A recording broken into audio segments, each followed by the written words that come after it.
ISIS is reportedly using one of the world's most popular video sharing apps as its latest recruiting tool. The Wall Street Journal reports TikTok has removed nearly 24 accounts that posted ISIS propaganda.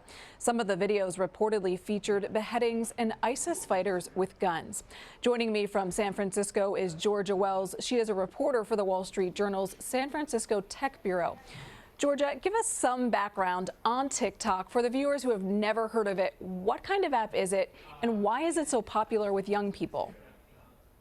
Hey, so TikTok is the app that the teens are on. It's basically short, bite-sized, kind of punchy videos, and it's addictive. You just keep on scrolling, and punchy video after punchy video will scroll across your screen. As you mentioned, it's owned by ByteDance, which is a Chinese company. And as the first Chinese consumer app to really make it big in the U.S., that's kind of like planted the flag of a really significant change in kind of the tech landscape. What more do we know about these videos showing beheadings and violence, and how long were they online before someone detected them? The videos were online from a couple days to a couple weeks. They kind of fell into a couple categories. There were videos that were,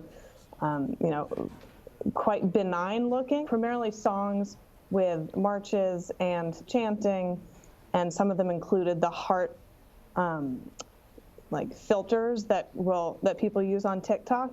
They also became progressively violent. There were videos that included torturing and people getting killed on the video.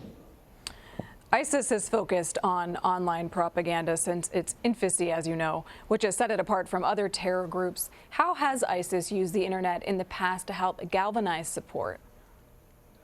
ISIS has also used Facebook and Twitter.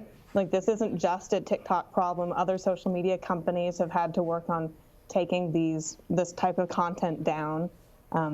Twitter, Facebook, YouTube, Microsoft have all come together, and they actually share a database of the identifiers of these videos. And so they've actually made quite a lot of progress in taking down the content from these extremist groups. What makes TikTok such an attractive platform for ISIS to recruit potential members on? Is it that it's just the new popular app that youth are using?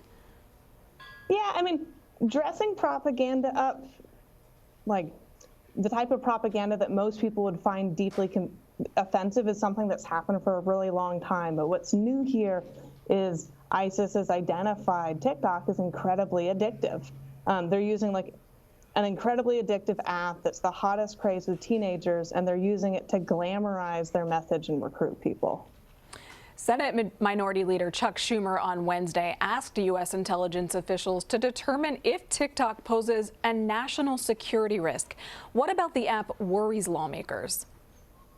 One of the concerns is that it could be the target of a foreign influence campaign similar to the type that we saw on Facebook and Twitter ahead of and even after the 2016 election. And then another concern is kind of based more around its identity as a Chinese company. I would put both those risks in more of the hypothetical bucket, as we haven't seen that much evidence of action that could kind of validate those concerns, but those are the concerns that people have about TikTok right now. What was TikTok's response to this concern?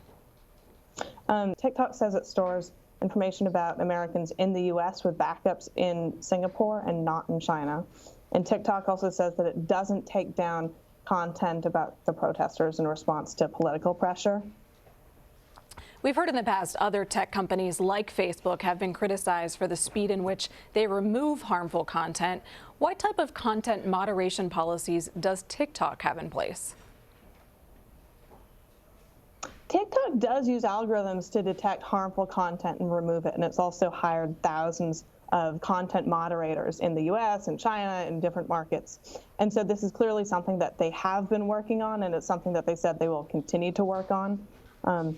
I think a lot of the detection of this type of video also comes down to just getting enough data, enough examples, so that they can then in the future correctly identify which are the videos that they want to remove.